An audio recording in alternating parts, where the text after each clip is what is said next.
Boom, right, let's check to see if we are live or not.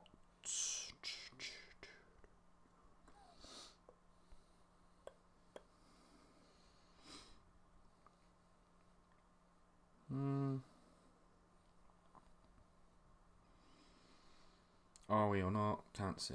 Hang on. Let me just have a look from here.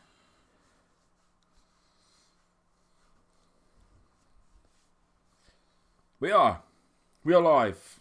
Hey guys, how are you doing? So it's the first time we've actually done this. First time we're going to go live right after a takeover. What a takeover it was. Obviously, quite a few talking points, but nothing like majorly happened. No, I think it was quite predictable, should we say? Yeah, definitely predictable. I mean, we even called Gargano coming out at the end there. Yeah. After Ciampa obviously retaining. I think the only shock for me was Baszler not Belair being defeated. That's the only thing that shocked me. If I had to pick one outcome of that would have been the last thing I thought would have happened, would have been Belair just losing cleanly. Yeah, I think we both agreed that even in the Josh and Stu prediction league, we both went for the DQ win for Belair. Yeah, let's talk about this match first. Chucked up a little graphic there just so you know which one we're talking about. So yeah, we both had this because I felt like this match would have made the most sense to have Belair win by DQ. So that way you keep the undefeated streak, you keep Baszler as champ, you keep the storyline going, because there wasn't really that much of a build-up to this rivalry in this match, really, was there? It was a couple of weeks. No, but I think what they have done is they have set it up for the rematch at Mania weekend. Yeah. I feel like that's definitely going to happen, but yeah, I felt like we were going to keep Belair undefeated. Yeah, I did as well, and it is a shame that wasn't the case, obviously. But, you know, it's also... I didn't want Baszler to lose the title because I feel like she's a good champ for what she... And until all three of them are ready to go up, I don't think Baszler will go up. Yeah, I think that's the strong point there. I think the undisputed, the four horsewomen need to be together. Yeah, you know, when the other two are ready, I believe. But with this like sort of news of Ronda Rousey possibly going at the end of WrestleMania, after WrestleMania, what do you think is going to happen with the other three? Do you think it's going to be a case of Ronda goes for a while, comes back when these three are ready to go up? Oh, that's a tough question. I haven't really thought about it personally, but I think they could easily do what they're doing with Shayna right now in NXT. I think they could do that on the main roster. Yeah, that's true. I think Shayna's absolutely brilliant. Shayna's probably one of the best women's champions that NXT have actually had. I think she's one of the best on the mic. Yeah, I think her mic work is so good. She just knows her character so well. Yeah, you know. Yeah, like obviously we've had like Sasha, Bayley, Charlotte, and all that come through NXT, and obviously they were strong champions down there. But when they got to the main roster, you can see they've peaked now. Yeah. Baszler, I think she's like peaking now, and she's just only going to get better. Yeah. I know what you mean, and you know, in ring wise, she will get better. She has very one sort of style, which I think is the only thing that goes against her. Like if you watch tonight's match compared to like her matches with Kairi Sane and her matches with Ember Moon, it's almost copy and paste. But the type of matches. Yeah, I get what. Yeah, I know what you're saying there. I think tonight's match was mainly to get Bianca Belair over, really. Yeah. You know, played to her strengths with like obviously. When we got towards the finish with Belair using her strength to try and get out of the submission hold. Yeah, using the feat of strength, yeah. What do you think about Bianca Belair, and what do you think is going to happen with her from now on? Because she's been built up really over the course of like a year. Because, I think she debuted in 2017. So the whole of 2018 was a very slow build of Bianca Belair. She came in drips and drabs on TV until really after SummerSlam, where she started to become more prominent. It looked like she was beginning to get the push to this title match, which we've seen today. Do you think she's going to stick around in the title picture, or do you think it's a case of she goes a bit further down the queue again now? No, she's definitely winning the title at Mania weekend. Really? Yeah, you've heard it here first. I don't know. That's what I'm predicting anyway. I think they're going to push big things for Io Shirai. I really do think Io Shirai is going to be 2019 is going to be Io Shirai's year. We've seen her today pick up like the Future Star Award or some shit like that, like all the weird awards that they do. But Rising Star, is it? That's it, maybe? Yeah. But I don't know whether that's going to be. I don't know whether we're going to see her in a year's time picking up the Women of the Year, because she's fucking talented. She's so good. I honestly think her and Kairi Sane will be fighting for the women's tag titles. In a year's time, I think they'll be definitely in that title picture. But that would mean them obviously both getting called up pretty soon. Maybe if they get called up in about 6 months. Yeah, I suppose. I see what you mean. But then, is it a waste of time putting Io Shirai in NXT to just take her up with Kairi Sane at the same time? Is that very predictable? Not really. I wouldn't say that. I think she's just making more of a name for herself in NXT. You know, everyone saw her in the Mae Young Classic. Obviously, that match at Evolution against Toni Storm was absolutely brilliant. Yeah. Probably the second best match of the night, obviously behind Charlotte and Becky. Yeah. But now I think she's just getting more viewers to her. Yeah. And then when her and Kairi's ready, I think they should be going up and fighting for those titles. Yeah, it does make sense in putting them in the tag team title picture, definitely, with the lack of really tag teams in the women, and instead of just like randomly putting two people together, like a Naomi and Asuka, for instance, actually have two people who work as a tag. That does make sense. So I see what you mean there. Let's go on to another match now. The Bro. Versus Cassius Ohno. So in a way, I can see why NXT have done this. You know, this is the third time we've seen this match in the space of 6 weeks or whenever it was since the last takeover. But it is almost because I feel like Matt Riddle has huge plans. I think they have huge plans for Matt Riddle in NXT. Oh, definitely. And there's probably no one better to work with than Cassius Ohno, because I think those two have had a match before. I'm pretty sure they had a match in Evolve. Yeah.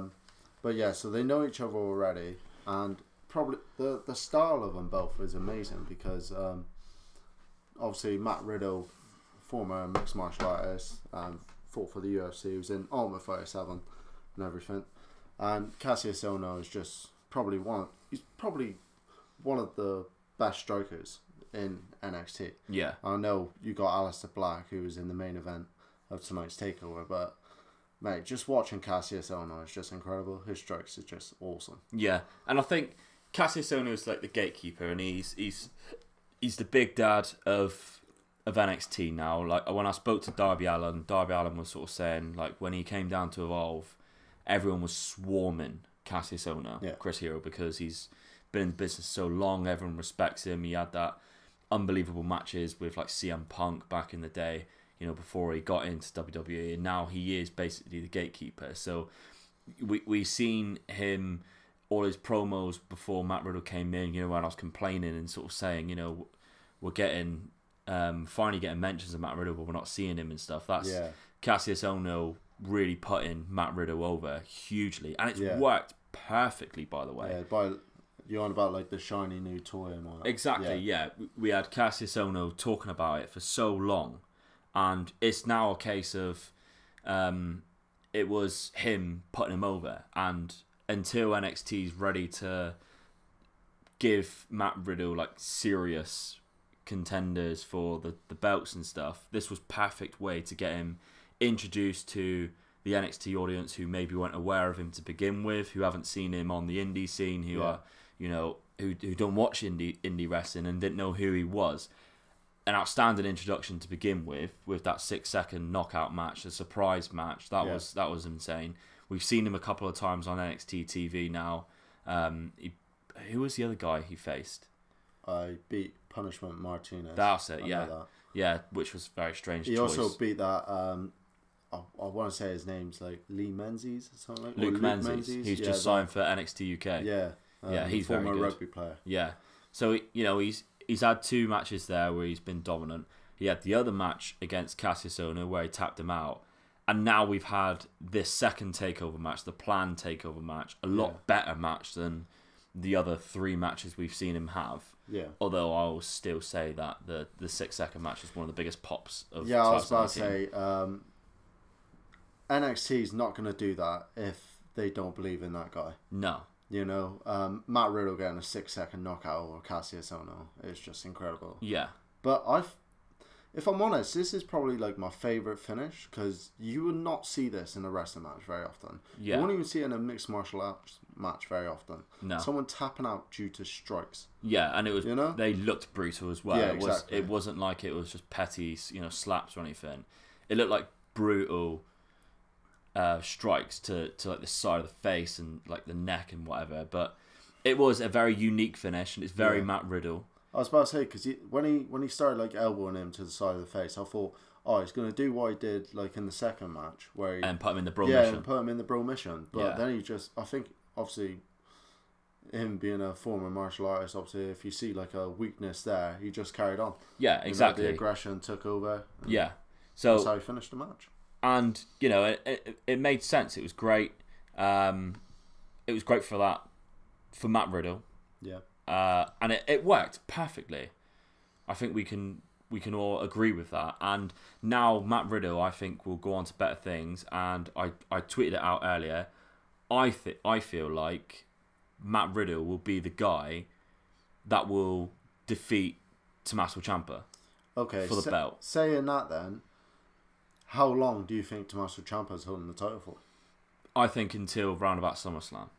Really? Yeah, I really do. I've said it before, I wanted Tommaso Ciampa to be a long title reign holder because I think he's perfect heel for it. Everyone loves him but loves to hate him at the same sort of time. It's that weird sort of thing. But everyone, like, no one's complaining that he's the champion. Oh, definitely.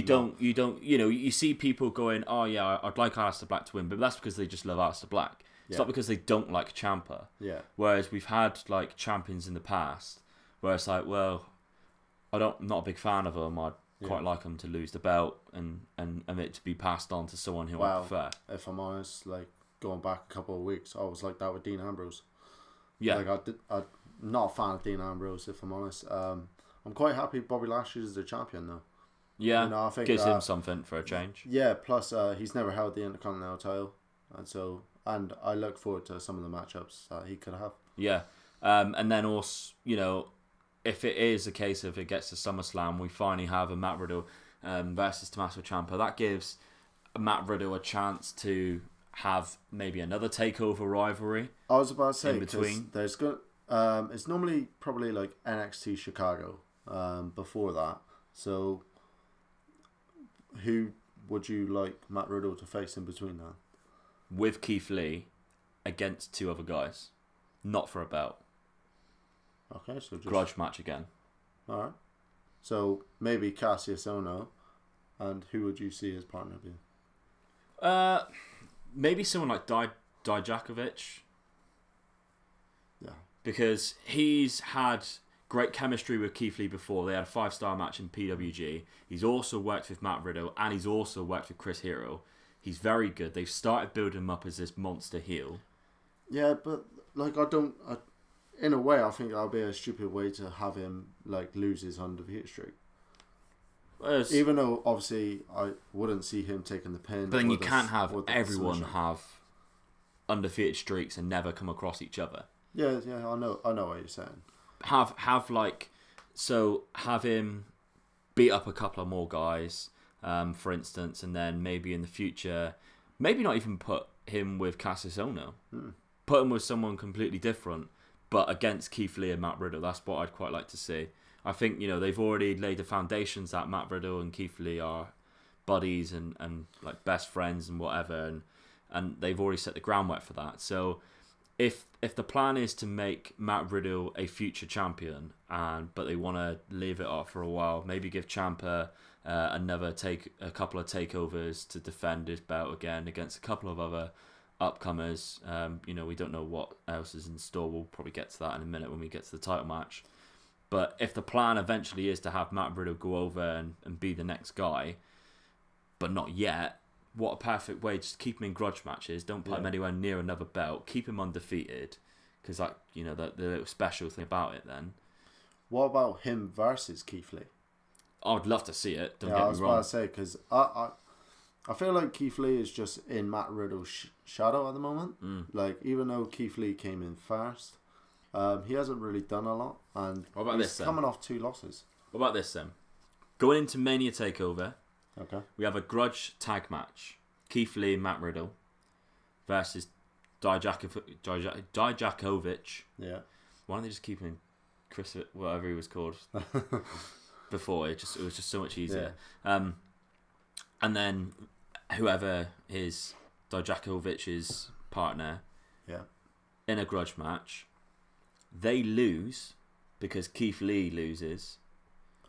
Keith Lee is pissed off, turns on Matt Riddle after that match.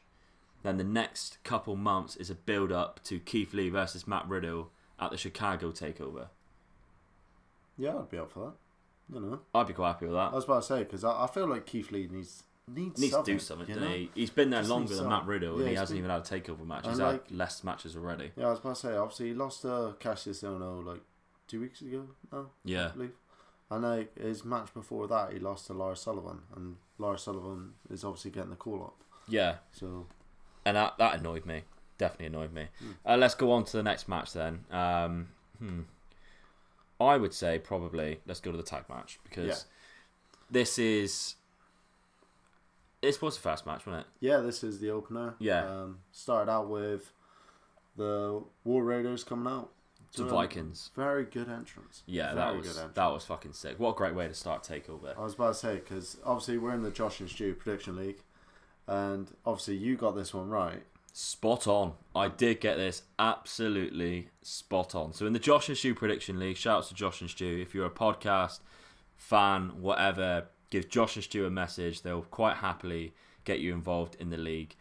You have to predict the result. You have to predict who pins who to get the result. So in a tag match, that's quite difficult. If you get that right, you get 7 points, which is quite a lot. Because if you normally get a singles match, it's 3 points. So it's quite. If you manage to get the tag, the whoever gets the pin and whoever gets pinned by how they get pinned, submission, DQ, pinfall, whatever, then you get the full 7 points.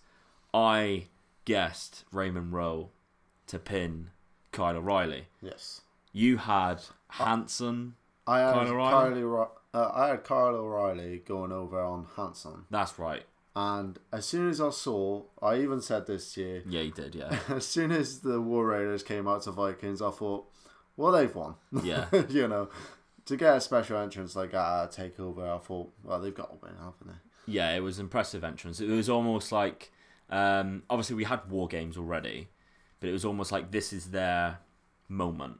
Yes, definitely. For War Raiders, we've seen them. I'm pretty sure we've seen them a whole year ago in the crowd. I'm sure it was that long ago. Yes, I think it was. That was when they got announced after the Wrestle Kingdom. Yeah, because it was with Ricochet and EC3. Yeah, obviously, and then obviously Ricochet and EC3 were both in the Mania weekend takeover. Yeah. But, we didn't see War Raiders really until near the Chicago pay-per-view. Yeah, I believe they... Or TakeOver. I believe they... And they didn't... interfered, the... Yeah. They had a few, NXT TV appearances, but NXT War Games was their first TakeOver match. Yes. I do believe. So they are still unbeaten, which is good. And they're just so impressive for a tag team of two huge guys. Yeah. Like, they're both over 250. They're both like 6 foot plus, but they both move like they're Johnny Gargano and Ricochet. Yeah, I was about to say, Hansen's just ridiculous, isn't he? It just like, defies gravity and physics. It's like just doing cartwheels and shit. It's like, fucking hell, mate. Yeah. It's like... You're absolutely massive. Cartwheeling, moonsaulting, it's just... Suicide dives and everything. And he's so quick. Like, he is like 6'4", 5", would you say? And he is quite wide too. And he is diving through the middle ropes. Well, I was about to say, he even done a handspring, double back elbow onto Undisputed Era. Yeah. But they used to tag with Ricochet, so it's understandable, isn't it? Yeah, it just makes sense, doesn't it? Just Ricochet is that good, it rubs off on other people. Probably. Yeah. Probably. Apparently, his girlfriend just floats in the air. Just orbits him. That's how much of an effect he has on her. That's what happens if you have sex with Ricochet. You just never touch the ground again. You just levitate the whole time. But yeah, going back to this tag match, it was a fucking class tag match. Mate, it was absolutely great. It was a bit of a wild start, really. Like, yeah. I can't even recall who was the legal man for the first 2 to 3 minutes. Because it was just chaos. I was just losing who was a legal man the whole time. It was just chaos. The only time I was paying attention to who was a legal man when it was Raymond Rowe and Kyle O'Reilly. Because I was like, Prediction League! Yeah. I was the same. I was like, Kyle O'Reilly almost got the pin on Hansen twice. And I was like, shit. Oh. Yeah. As soon as he kicked out, I was like, yeah, it's just not happening for me. I know. Because we also seen one of War Raiders is one of their tag moves quite early on with Raymond Rowe on Kyle O'Reilly, and they kicked out, and then my heart sunk. So I was like, oh no, that's one of the tag moves. Pop-up power slam? Yeah, that's such a good move. Really early on in the match. It was just too early for it to be ending, because we all know, these matches, unless you're Matt Riddle, you tend to have a match that's longer than 10 minutes. Yeah. So I didn't expect it to end there, but I was a bit like, oh no, that was almost like a moment. By the way, I am pretty sure I have just got to 100 subscribers on YouTube. I have. I've got to 100 subscribers on YouTube. That is pretty. So thank you, Steve S. Yeah, Steve's. Newest subscriber. Yeah, thank you very much, Steve. I am now 100 subscribers in. So that's great. That is awesome. Thank you very much, guys, for supporting. Matt, what did you think about this match, the end of this match then? Oh, it was just absolutely brilliant. A lot of false finishes. That's what you just sort of want, don't you, for the end of the close end of the calls. match, just constantly building the crowd up, and no one should ever kick out of a tag team finisher, in my opinion. It should only be broken up. Yeah, it should only be broken up, and War Raiders probably have one of the most I'll say unique moves, tag team moves. Which one you mean? From the top rope, yeah, leg drop? The back suplex and top rope leg drop. Yeah. Combination, and for Hansen to be up on the top rope doing a leg drop is just unreal. Yeah. What? Hang on, I'm just realizing that I'm so shit at going live and stuff. It's got a really old name on it.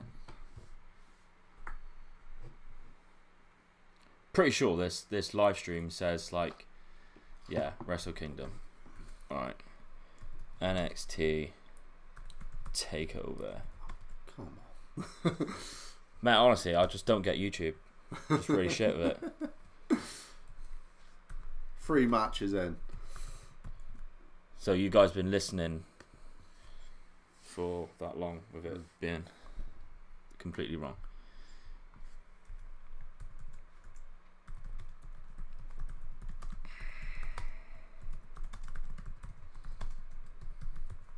There we go, sorted. Right, okay. We're back on, I think, anyway. If it goes back to it, fuck knows. It's going to be Wrestle Kingdom with Jen again. Right. Never get any decent shout-outs. Yeah. No one's watching right now anyway, but on the playback, it might be different. Just got so many fans. To be fair, people like Fowl and stuff are live already, so I'm not really anticipating a lot of people to be watch this until later on. This This match, for me, was like a perfect tag match again. I think NXT always does tag matches like superb. Yeah. We always see, like we spoke about Danny Burch and Only Lorcan before in their match against Undisputed Era. And then obviously we have like the Mustache Mountain and Undisputed Era. Undisputed Era are the perfect people to have these incredible matches. Yeah. I think because they're so versatile. Yeah, they're very versatile. I think they can work with like anyone. Obviously they've proved that. But I think it's just the way they put matches together, really, isn't it? Yeah. They stick to what they're strong at. Like Roderick Strong, I have to give a shout out to this guy. He's fucking class. He is unreal. Like the Messiah of Backbreaker. I feel like every like match he has, like he does like a new Backbreaker. Like how, like he's just I'll just say he's unreal. Like I love him. I really do. I think he's so good. The moves he comes out with. I mean, they say he's a veteran. How old is he? I can tell you. Yeah, I know. He's been around for a while. I know he's been around for a while. There was a video not that long ago going around with, I can't remember who he was in the ring with. I think it might have been Kurt Angle, but it was like on an old edition of SmackDown. Yeah. I think obviously he must have been just starting out. He might have been like 1 or 2 years into the business. Yeah. And that would have been like 2003. Maybe. Yeah. So yeah, he's about 15 year. Yeah, been around. But I think that's a lot like some of the guys that's in NXT, really. Yeah. I'll say it again because I always say it, but this time last year, Roderick Strong was nothing to do with Undisputed Era. I know, it's just crazy. He had no plans to go in it until Bobby Fish's injury a week before Mania weekend. It's just nuts, isn't it? And now, if you took Roderick Strong out of Undisputed Era, it would nowhere near be as good. No, I think he's took it like to a fish to water. Hasn't he? Yeah, like I love. Sorry for the pun. I know Bobby Fish. Yeah. I love Bobby Fish, but I think Kyle O'Reilly and Roderick Strong have, I don't want to say better matches, but they've had so many entertaining matches that you sort of feel like, oh, would it have been the same with Bobby Fish or not? I tell you what, there's a lot of matches that I absolutely love of Undisputed Era, like Roderick Strong and Kyle O'Reilly versus like Mustache Mountain versus Only Lorcan and Danny Burch, absolutely incredible. Probably my favourite match that Undisputed Era have had though was against the Authors of Pain. I tell you what, that was absolutely incredible. I remember watching that live. Like I watched most of the takeovers live. To be fair, I don't work Sundays, so. But that match was just incredible, you know. And obviously those two are being much bigger guys, a lot like War Raiders, but obviously they're more power based. Yeah. And for them to win that match as well, it was just unreal. The story that they told as well was just great. Yeah. Going back to this match then, we have new champions. Yes, we do. Now there is a question mark over Undisputed Era. None of them have belts. Is this when we see them go up to the main roster or not? I don't think so. For the main part, because there's so much talent going up at the moment. Yeah. I would rather Undisputed Era stay down at NXT. Yeah, I agree. For a bit. Because I was sort of hoping that they would get all the gold. You know, do a bit of evolution. Yeah. You know, get all the gold there. But... So... You don't think... I personally, I'm exactly the same as you. However, I don't want them to go up. Yeah. But I do think they will go up. Really? I really do. Not like right now. Yeah. But Mania weekend. I think they will. I've got a feeling... That's a good chance. Not for another, 3 months. Yeah. I've got a feeling the Dusty Cup, obviously, is going to be what's coming up next. We could see Undisputed Era even have 2 teams in it. Like, that would be quite crazy. Why not? Quite crazy, but you don't know. They could have all 4 of them in it. I do think we'll see them, obviously, at Mania weekend, at the TakeOver, in some way or form. But I really do feel like on the Monday Raw after Mania or the Tuesday SmackDown after Mania, we'll see Undisputed Era come out, shock the system, randomly appear. Hopefully they keep them together because they have to. Have to keep them together. Yeah. Come on, like even even the main roster isn't stupid enough to do that. Like, I know people like shit on the main roster quite a lot. Don't know what you're talking about.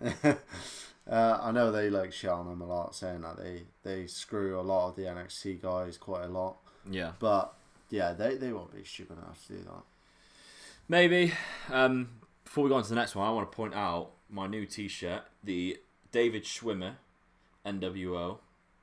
It is supposed to be Eric Bischoff, as you can see. It says Eric Bischoff. However, if you've seen my Wrestle Crate unboxing, I have a David Schwimmer top. It looks just like David Schwimmer, or Russ, as Math pointed out earlier from Friends, in his leather jacket and his NWO top. Matt, what are you rocking today, mate? Oh, I'm rocking Shayna Baszler, the NXT Women's Champion. Spot on. And also and the shock system. I've got a bit of Splex going on. Love it. Just a bit of Splex. You got your band on as well? I have. I've got my Splex band on. We're Splexing together. Yes. I'm also flexing. Splexing and flexing. Camera's not big enough for me to do it. Oi! I don't have to get your dick out. Oi! Can't edit this. It's live. Damn it. Lucky Nevin, yeah. Yeah. Nev always ruins things with his Varen shouts. Next match then. Probably best match of the night. Yes. I wouldn't say it's a 5-star match, but you can't get much closer to a 5-star match than this. Ricochet versus Johnny Gargano, Johnny Wrestling, Johnny Takeover. He's got so many fucking nicknames. He lived up to the moniker, didn't he? Yeah, he's basically the David Starr of NXT. Very much. He is the Omega Luke of NXT. Yeah. Plus he's class. I honestly, I was thinking earlier about, the Almas Gargano match a year ago. Yes. My favourite match of, my second favourite match if you watch my top 5 videos of 2018. Never guess Okada and Kenny one? No? See, you should be watching my content. Bad. Was that the Super Junior final? Super Junior final, mate. See, I don't need to watch it. I just fucking know. Yeah, only because I go on about it enough. Yeah, plus I watched it with you and it was fucking insane. Yeah, exactly. Yeah, so we have that match. Then we had the 3 with Ciampa after that. Yep. We then had Aleister Black. Absolutely fucking insane match. Is Johnny Gargano capable of having bad matches? Don't think he is. No. Because I honestly don't. He's incredible. Before the Almas match, we had that Fatal 4-way, which he was obviously number 1 contender. We're going back over a year now. That was a pretty sick match, which he won. Before that, at the Chicago Takeover 2017 versus Andrade Cien Almas. That was a great match. Another great match. And then before that was the DIY matches, the tag matches. Pick a bad one out of that. There wasn't one. I'm pretty sure he's got like match of the year a few times in NXT. He obviously got it for the Andrade one. Yeah. And I don't know if it was the year before or the year before that where DIY and Revival got it. Yeah. For their 2 out of 3 falls match. Yeah. Which I personally don't actually think is better than the one that they had at Brooklyn. I can't remember off the top of my head what they both like. I prefer the Brooklyn one personally, but anyway, get back to the one at Phoenix tonight. What a match! Absolutely insane match. Just, I know what you're gonna talk about in a minute, because you mentioned it about 3 or 4 times while we were watching it. Your fantasy booking, yes, which mirrored this match, which we seen before us today between Johnny Gargano and Ricochet. Talk us through what happened in your booking that happened exactly the same in here. So pretty much, obviously everyone knows with the moniker Johnny Wrestling, he's going to have the wrestling advantage on Ricochet, isn't he? Yeah. Like the amateur wrestling. Yeah. So I said how he was going to out wrestle him and then just wait for the Ricochet explosion with the dropkick, which sends Gargano to the outside. Yeah, and if you watch this match, it's exactly what fucking happens, and it pains me to say it. So, hey, if I'm honest, one of my strong points of fantasy booking is probably the way I'll call matches. Yeah. Just little spots. Like I know what I like to see, and Not in the final, though. Yeah. Sid Don't matter. Mason Adams. Don't mind. Yeah. I don't mind. You know. Hopefully, Mason Adams, if that's his real name, If that is his real and name. Royal Rumble have a good final. You know. Spoiler alert, kayfabe alert, because kayfabe was broken last week on the YouTube channel from the Talking Shop episode. If you've watched that yet, got to the end of that. Mason Adams' real name is not Mason Adams; it's Adam Mason. What? I know. What? I mean, we were as surprised as what you guys were when he told us. It was broke kayfabe. I wasn't a big fan of it. I mean, Adam Mason, that sucks compared to Mason Adams. Yeah. And Mason Adams is such a perfect name. Don't know why he changed it. Me neither. No. I have no idea. But yeah, spoiler alert. And obviously, he is in the final of the Fantasy Booking League tomorrow against Royally Rumbled. They've both sent me them. I've yet to listen to them. So I need to do that tomorrow morning as soon as I wake up. And I'm going to do a recording session of me listening to them at the same time to see, so you guys can see my facial reactions when I go do it. I just want to say, I keep getting a lot of grief about not being in the final. But no one actually talks about how I'm the Fun War champion. Like, what the fuck, innit? Well, there's sort of like a structure of importance in the world. How long? The How Fantasy long Booking League has been going on for 6 months now. Everyone was eagerly waiting it. I get messages week on, week out. When's Fantasy League coming back? When's Fantasy Episode coming back? Mate, how long has Fun Wars been around though? We've had one request for a Fun War. Back in primary though, you know. We had one request for a Fun War. Undefeated. One person Just mentioned it saying. after. So, just saying. And plus, you fast counted me. I felt like I was being Fun Warred by Shane McMahon. Yeah, okay. Back to this match, because this match deserves us to be spoken about, really. True. We do keep talking about how good this match was to me. Yeah. Do you have a favourite spot from this match? Fucking hell. I'm gonna go with mine. Yeah, go for while you're pondering. It's got to be the bit where Gargano rolls out of the ring. He's on the apron. Ricochet goes to do his Hurricanrana where he jumps off the rope over the rope. Yeah. Gargano sees it coming, jumps down, other side of the ring post. Ricochet just thinks, fuck it. I defy gravity and I don't really like my life. I don't enjoy living.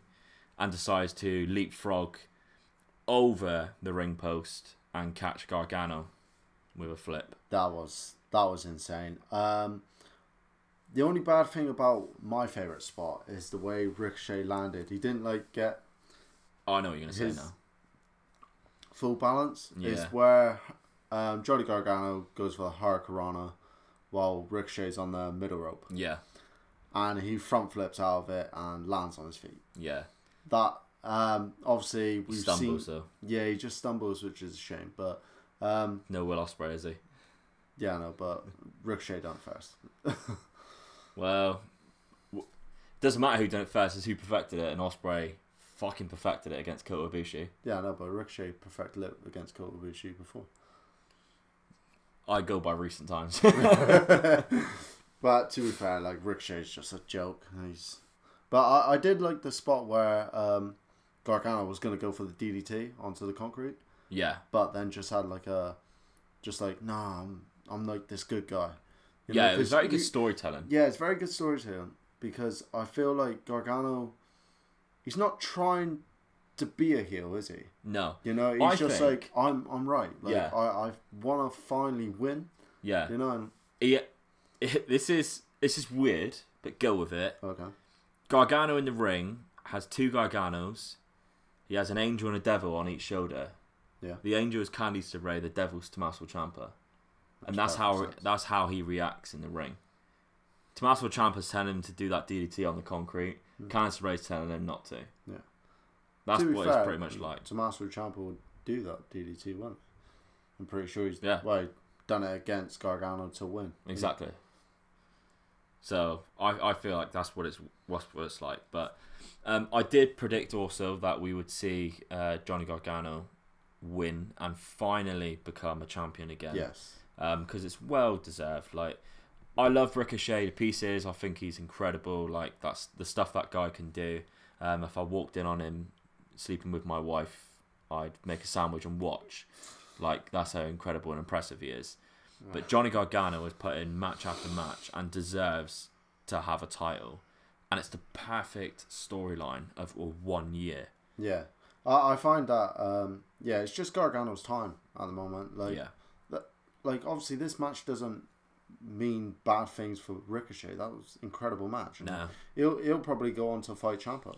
We may see him at the Rumble tomorrow. Yeah, you never know. There's a very likely chance that we we'll see him at the Rumble what's tomorrow. going to happen. I honestly thought this match was going to actually end by submission. Like, I think I sort of talked you into it as well.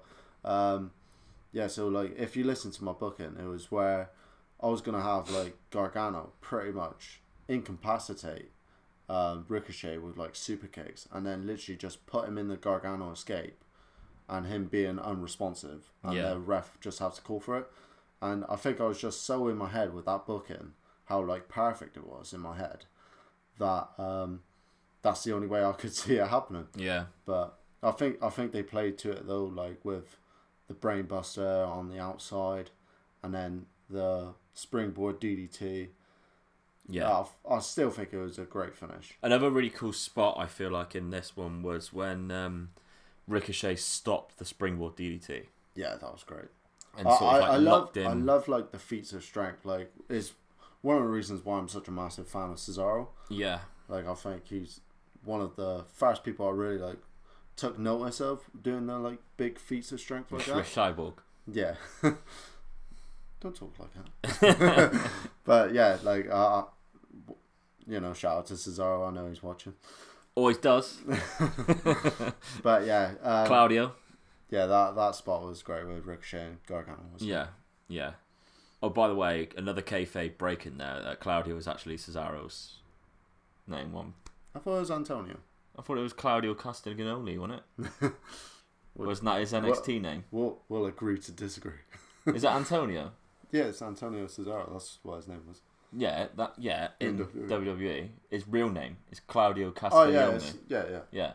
Mate, we're breaking kayfabe. We can't tell him past fake names. That's not breaking kayfabe.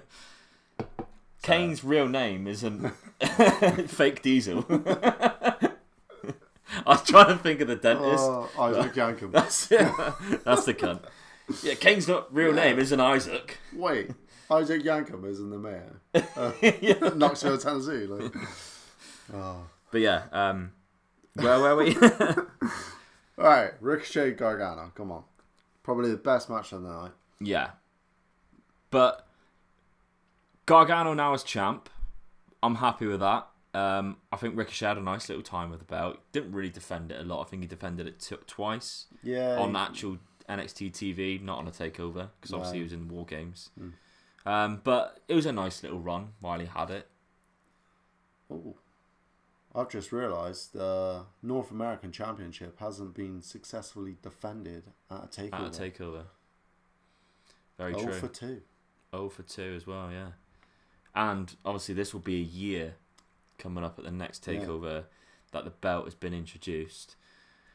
Who could you see Gargano defending it against next? Now, I've seen a couple of people reply to me when I've been tweeting today, and you're all wrong, by the way, who are saying that Gargano and Ciampa is going to have a title versus title match. That's just a ridiculous statement to make. Yeah. I think we can clearly see that they're sort of teaming up in a way, and it'll be pointless to have them break up again. I was about to say, we'll get to that when we do the NXT title match. But realistically, who would you like to see or can see Gargano next having a bit of a feud with, a bit of rivalry with, for that North American belt? Would you see someone like Adam Cole coming back in the picture? Someone like Velveteen Dream, maybe? Yeah, I was about to say Velveteen Dream, but I feel like I think he's going to be at the Royal Rumble. What, Velveteen Dream? Yeah, I see him being there, because you can't just have him being in the crowd for TakeOver. Come on. That's weird. That was weird. I think that was just like a sort of like, well, he's here, you know. Like, yeah.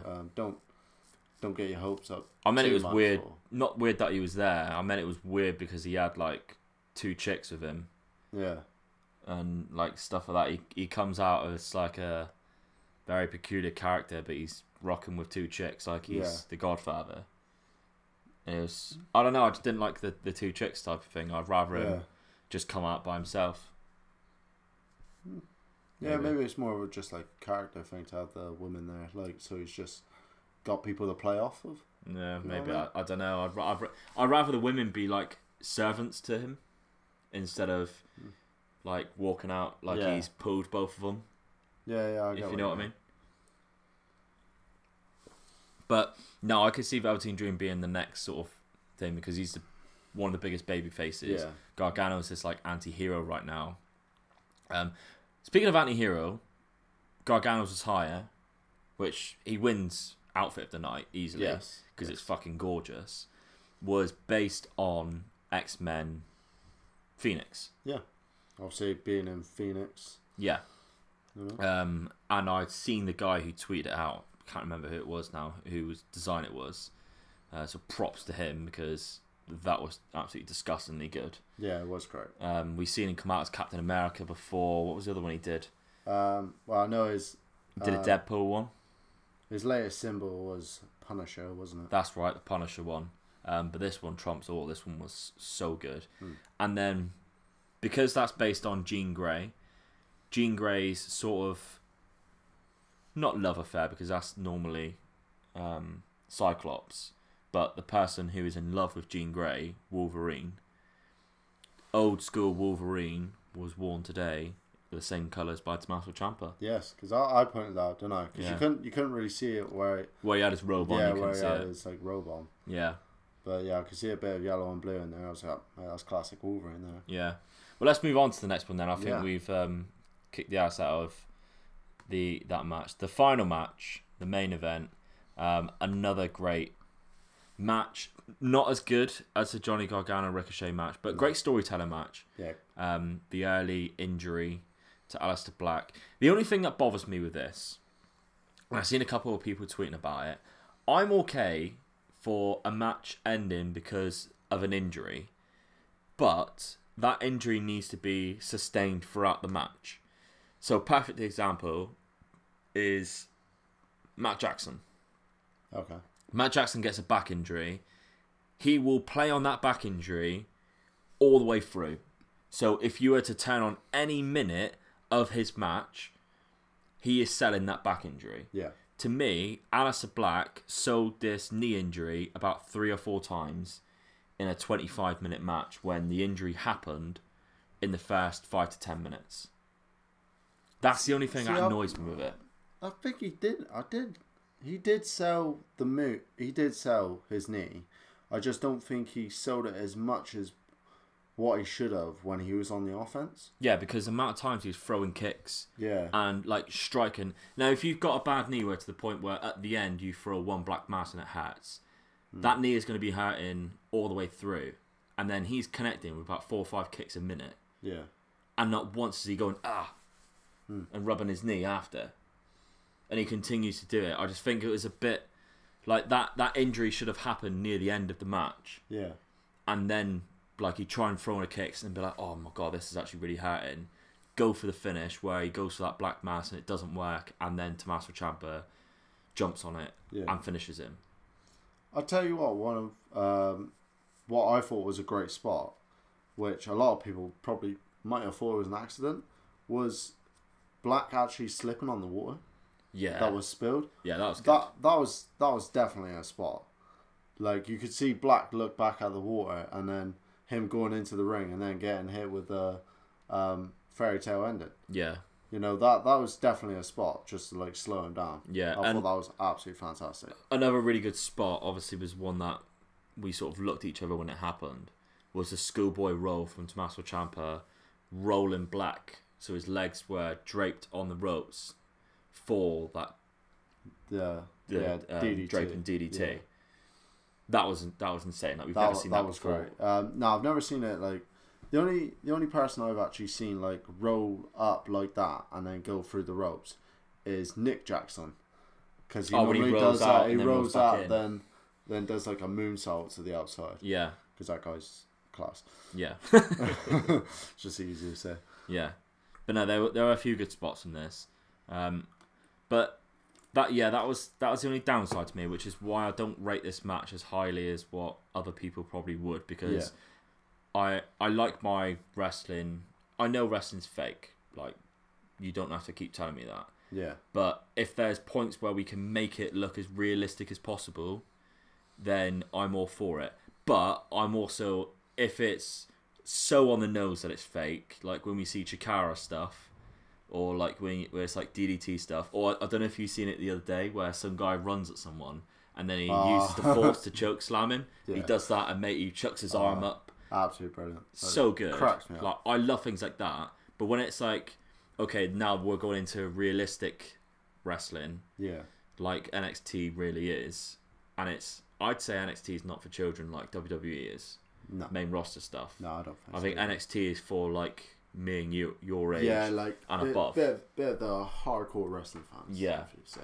Yeah, like the less character driven, focusing actually on the matches. I think that's what NXT is mainly based for. Yeah, I wouldn't say like less character driven. Oh no, personally, but they focus more on having outstanding matches, which is why the people like me and you love it.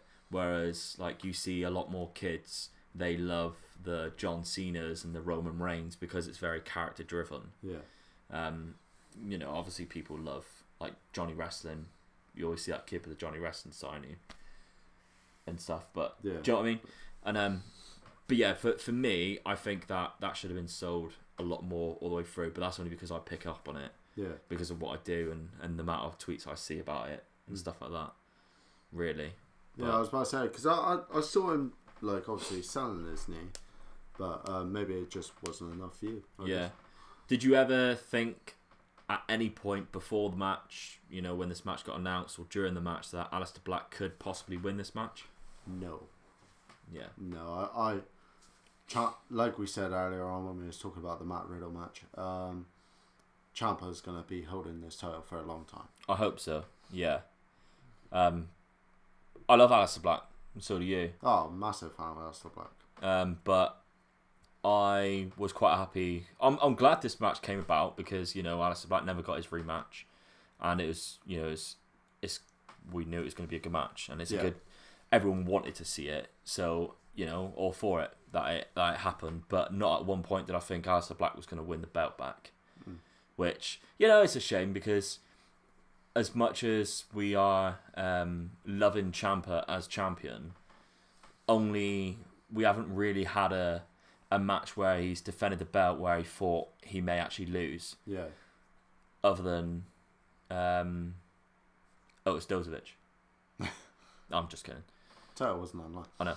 To be fair, there was times in the Velveteen Dream match where I thought, "Fuck, is he actually going to win it?" Like, yeah, during like the match, before but the match, not like when I was like preparing for it. I thought that Dream was actually going to go over, which I think I miss from the main event. Because the thing that I loved about NXT the most before Ciampa was champion is that I was never sure who was going to win the belt. So every champion that we've had before, like Almas beating Drew McIntyre for me was a bit of a shock. I was about to say, I think that's the last time I've been surprised that someone's won the title. Yeah. If I'm honest. But has there been times for you where you thought I could see either of them winning it? Maybe like Aleister Black versus Almas at WrestleMania weekend. I thought Aleister was winning that. I was a bit on the fence with that one because I thought that was a good story actually. Yeah. Black's debut was actually against Andrade. Yeah. So I thought that was just a nice way of how that all came about. And obviously they used Vega, which is quite fitting because obviously Vega is Aleister Black's partner, lucky bastard. I did tweet out actually, and quite a few people liked the tweet that, you know, win or lose tonight, Aleister Black is going home with Zelina Vega, so really he's won. Because, you know, if someone said to me, Luke, you can either be NXT champion or you can go out with Zelina Vega, I'm off to see Zelina Vega. I was about to say that the picture of her dressed in the Mortal Kombat gear is just unreal. Yeah. Very beautiful woman. Yeah, definitely. So yeah, he wins all round. I wouldn't be bothered with him whatsoever. She's probably at home with a bag of frozen peas on his knee. Yeah, I was about to say, Aleister Black's with Zelina right now, and Ciampa's probably sat alone somewhere with Goldie, just tapping himself on the back. Yeah. But yeah, who now do you see as a viable next contender for that belt for WrestleMania weekend? Who can you really see fucking hell, going up against him? Because Aleister Black was the obvious choice after War Games. Now, for me, there's only one option which I would say could be, and that's Ricochet. And other than that, the same thing. I cannot think of anyone. Like, it's too early for Matt Riddle. Yeah, it's too early for Matt Riddle. Don't know why they've called up EC3. Like, that guy has not had any time down at NXT. He hasn't gained any momentum either. Exactly, and like, don't get me wrong, I think he'll do great on Raw or SmackDown. But yeah, I would have liked to see him more in NXT. Yeah. Like, you know, what did he have? Like 2 takeover matches. One was the 6-man ladder match, and the other one was against Velveteen Dream, which he lost. Yeah. So. And he just like I always felt with EC3, when I thought he'd win, he'd lose. Yeah. And when I thought he'd lose, he won. Yeah. Like he beat Adam Cole. Yeah. Like I think he went on like back to back where he beat Bobby Fish and Adam Cole, both by like roll ups, and then got like attacked. Yeah. I was like, all right, and that ended up not coming up to anything. No. And this is just a shout out, but if that sort of stuff happened on the main roster, people kick off shit. Oh yeah, 100%. So come on, like, you know, not NXT isn't perfect, and neither is the main roster. I just think maybe you just need to chill out with the main roster sort of stuff. Yeah. Are you indirectly pointing that at me? I'm just pointing out people that's watching.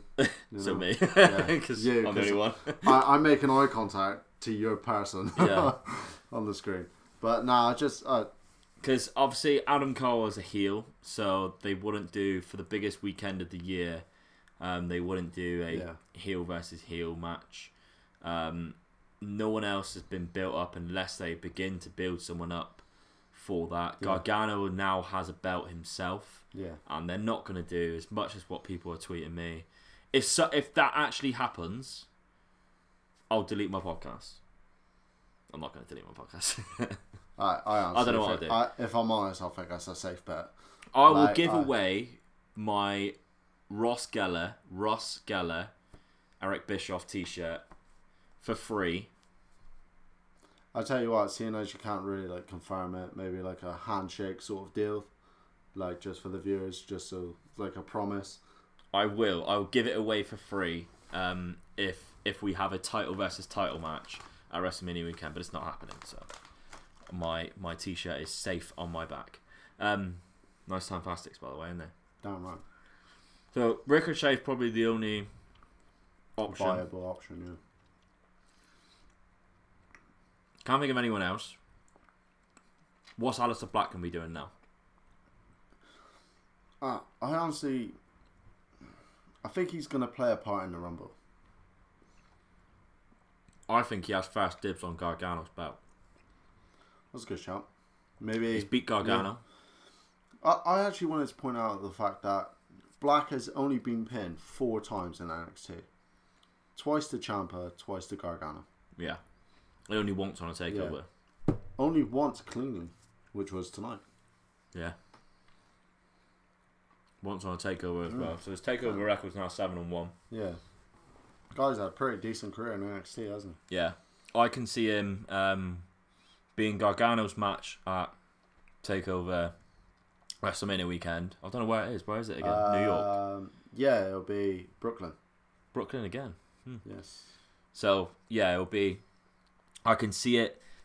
I can see him doing that, and I can see him losing to Gargano and then appearing the next night or Tuesday. Yeah. I think it's Black's time to go up. Yeah. And I was about to say, if he doesn't appear tomorrow at Royal Rumble, then probably Raw after Mania. Yeah, but then we've seen already, like Adam Cole was in last year's Rumble, and so was Almas. Yeah. Almas didn't appear for another 3 months on the main roster. Well, he was NXT champion at the time. Yeah, and Adam Cole is still rocking up in NXT.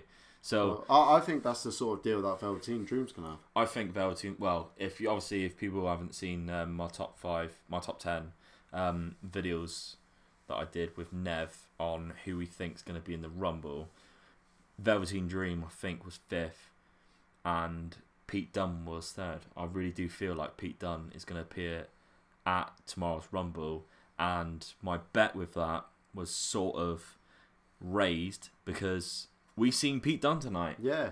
And we seen Tony Storm. Yes, and I said both of them would be in the Rumble. Yeah. One thing I want to point out, speaking of people in the crowd, we've seen Velveteen Dream, we've seen Pete Dunne, we've seen Tony Storm. All 3 people I think we'll see in the Rumble tomorrow. No new signings. Yeah, I wasn't too sure because obviously we've heard of like ACH. You actually brought that to my attention tonight. Yeah, and, big old ACH. There's been quite a few as well. Kushida as well. Kushida, well, obviously I got a feeling Kushida is still under contract with New Japan until like a weird date. Oh, okay. Yeah, someone brought this to my attention the other day because I think I'm really behind on New Japan. I haven't even finished New Year's Dash yet, and I haven't seen any of the CMLL stuff that they did, Fantastic Mania, whatever it's called.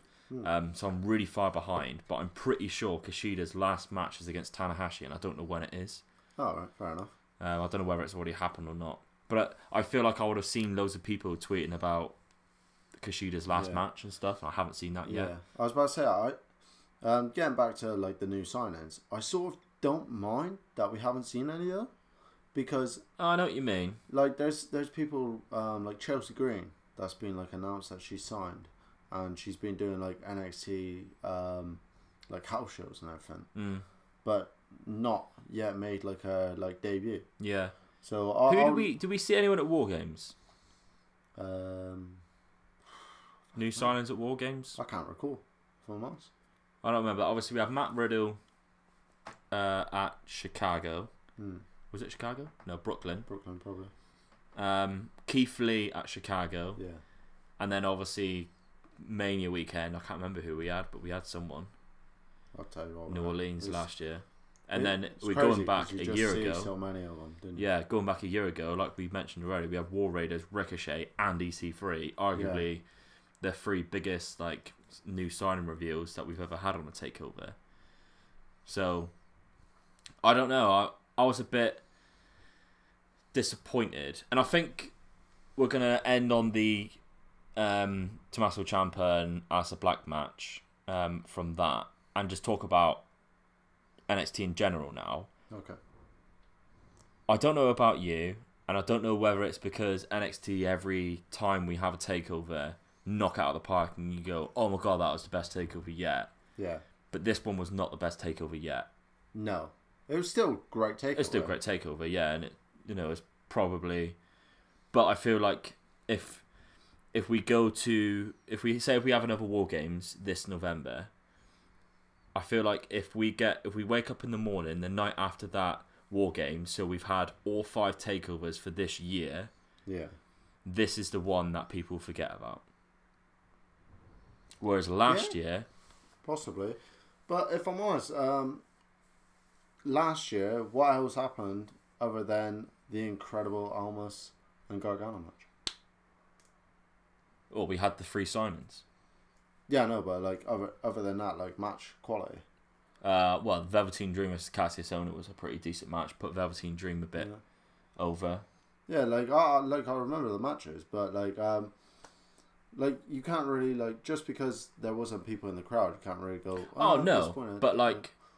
No, like we had good matches, and the Gargano Ricochet match was an outstanding match.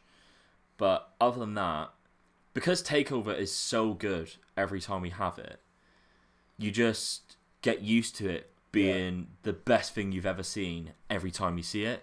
Yeah. And I didn't get that feeling this time. Whereas last year, technically it was last year. War Games. The last thing we seen was fucking Ricochet doing a double moonsault off a War Games cage, and seeing Pete Dunne and Ricochet on top of the cage. Yeah. with the win. Yeah, and it was to like be fair, iconic moments. I'm not like disagreeing with you. Like I think that's just incredible. Like that War Games was awesome. You know, like if you think about it, like the War Games match, I don't think was as good as the year before War Games match, but like and the other two matches, like obviously Dream versus Ciampa was incredible, and Black versus Gargano was just incredible again. Obviously, Mr. Takeover even there. better, yeah. But yeah, like don't get, like just because we've had like a bunch of great matches on this takeover, I don't want to be like just because we didn't get any like signings, like for it to be like a bit of a downside. No, I wouldn't say it's because of the signings that it was a down there, because I only really thought about it at the end of the takeover, but it got to like the last match and I was like, oh, we're on the last match. Yeah. Like, and I didn't expect, other than Gargano coming out at the end, which I had already predicted would happen because of the storyline. Yeah. Like nothing. I think it was because nothing shocked me, and it was a very predictable takeover. Possibly. Yeah. Like if you think about it, I think it's just, it might be predictable, but it might have been like, just because it was predictable, you just weren't happy about it. Because if you think about it, we watched NXT UK Takeover, at like, what was it, like 2 weeks ago? 2 weeks ago now, yeah. And we all knew Walter was signed, sort of imagined him coming out, and you predicted how it would happen. It happened exactly how you predicted, and you were still really happy about it. Oh, it popped massively. Exactly. So just because you predicted something, like you liked that way, but you didn't like it this way. Yeah. I don't know. I just think like the standard that Takeover has set each time for us has been so big that I just felt a little bit disappointed with this one. Not that I didn't enjoy it. I thoroughly enjoyed watching it tonight. Just felt like it wasn't as good as takeovers as what we've had, and I feel at the end of this year this will be probably the worst takeover unless all of a sudden NXT take a huge plunge, and which I can't see happening. No, I can get that because I know takeover normally smash out of the park. Yeah. So my next question to you is: we've just had NXT UK takeover, we've just seen NXT Takeover Phoenix. Which one, in your opinion, do you prefer? Did you think it was better or prefer, however you want to put it? NXT UK Takeover. Both of them started out with tag team matches, and I love a good tag team match. Yeah. But that Gibson and Grizzled Young Vets versus Mustache Mountain was fucking unreal. Yeah. That match was just crazy. Like, you know, the no holds barred match was great. They had a bit of a surprise with Finn Balor against Jordan Devlin, the Irish Ace. Fucking massive fan of Jordan Devlin. He's class. That Sido suplex where he pulls him up. He's unreal. Never bet against the Ace. No. But yeah, I actually prefer Takeover UK. Takeover UK. Sorry. I agree. Like the UK Takeover was slightly better for me than this Takeover, and I feel bad. I feel like I'm shitting on this now. I'm not. I'm genuinely not shitting on this because it was a decent takeover. I just feel like we've seen so much better recently, and I think maybe they played it safe. Maybe that's what I feel NXT has done. Yeah, they played it very safe. Everything was, other than Bianca Belair keeping an undefeated streak, everything was very expected and playing it safe. Like, we expected Volta to come out, but it was seeing Volta for the first time, but because we never had it confirmed by WWE or by Volta that, I'm at NXT UK. It was Volta signed for WWE. By all the news reports, WWE never said it. Volta never said it. We didn't know whether he'd turn up in NXT, Raw, SmackDown, or NXT UK. We all thought NXT UK because Volta has always wanted to stay in Europe, but it was never confirmed. So when he actually came out at the end to that music, which helps the situation because the music's just fucking insane, coming out, challenges Pete Dunne, sets that up, you're like, yes, fucking right. All we really had here was Gargano coming out at the end and a nice little moment for DIY. But other than that, it was like, I feel they really did play it safe. They made obvious choices. It's Gargano's right time to take the belt. It's War Raiders' right time to take the belt. Undisputed Era can afford to lose the belt.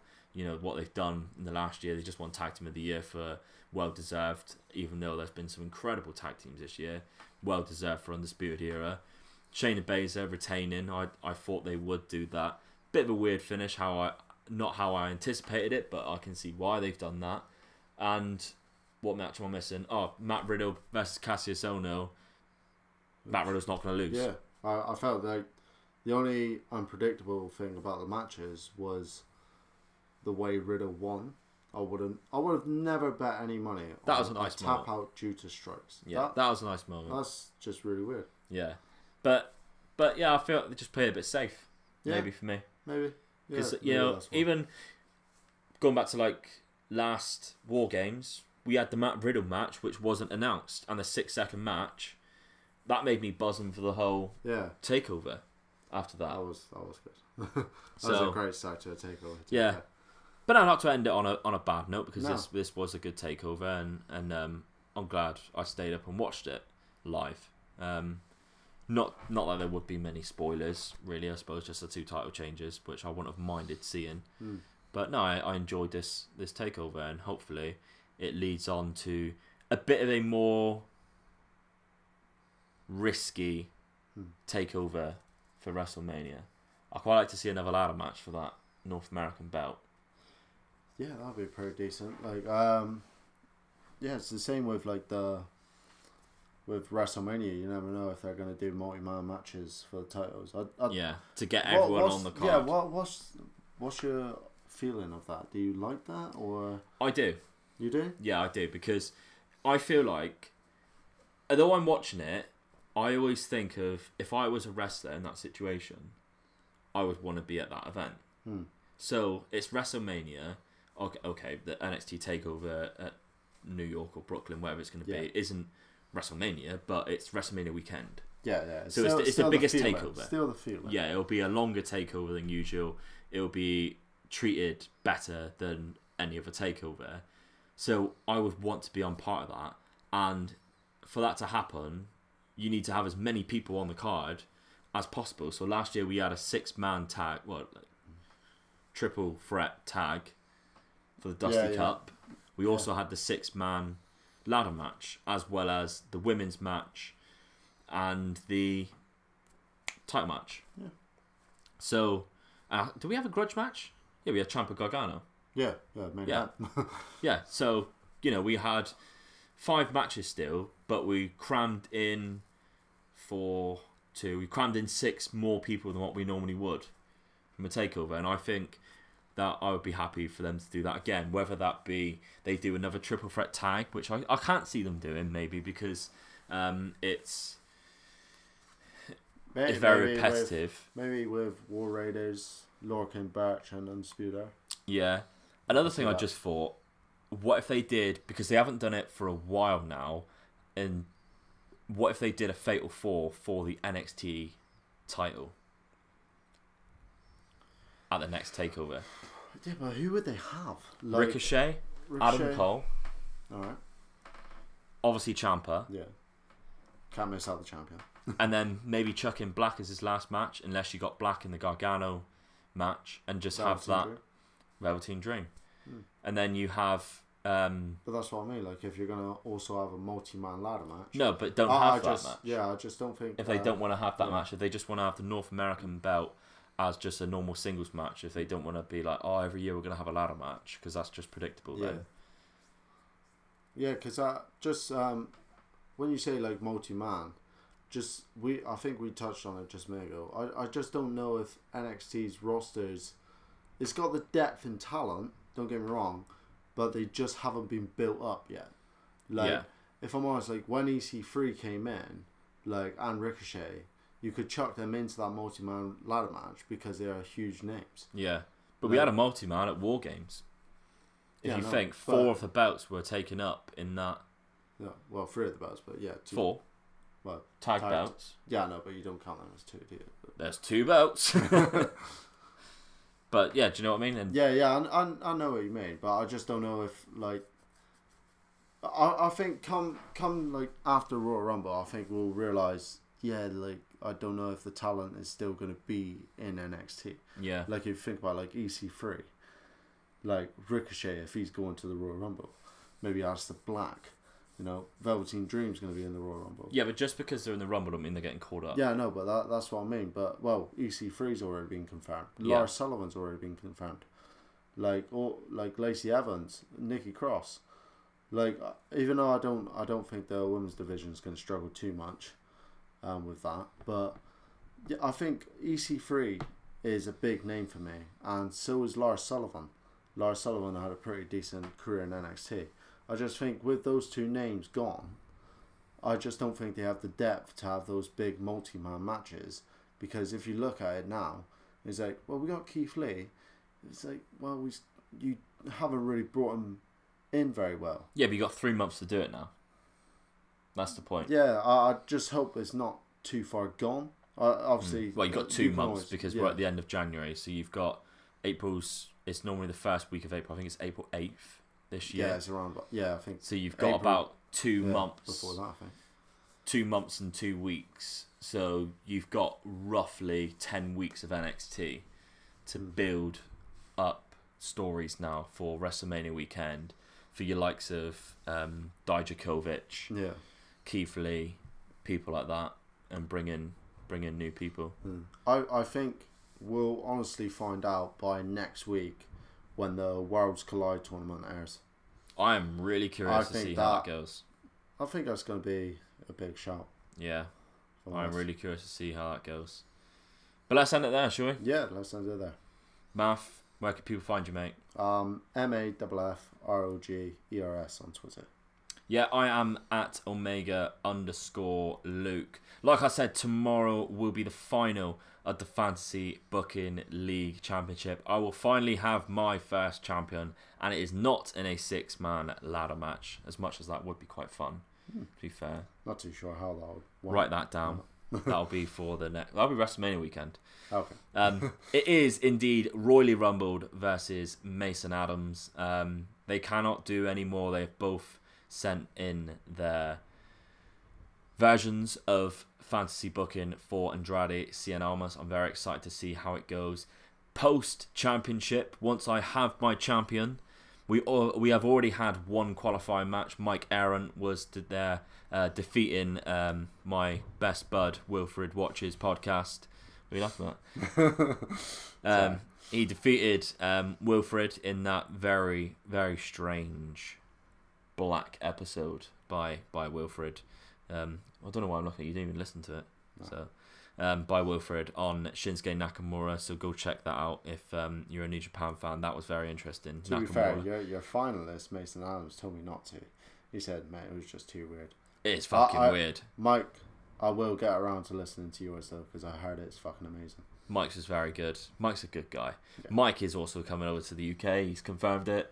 He's coming out on the beers with us. He follows me on Twitter, so I'll follow them back. Yeah, and that doesn't happen very often. Unlike Mason Adams, I actually follow some people back. But other qualifying matches, we do have Nev, the Rock Cry Guy, going up against Jonathan Pilquist, JPQ. Big pause on a pup. He is making his fantasy booking debut. Next week, also, I have Tom from, I believe it's PW Insider. I can't remember who it is. What's Wade Keller's one again? I can't remember what it is, but he works for him. He's coming on. I also have an interview coming up, which I'm not going to announce yet, but that will be up probably next Sunday. The episode with Tom will be up on Thursday.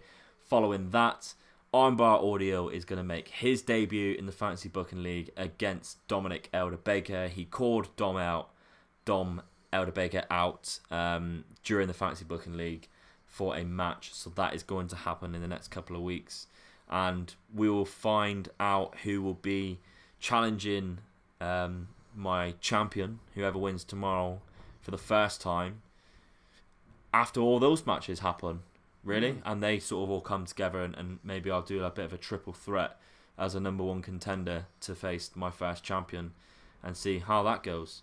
But other than that, guys, make sure you're subscribed.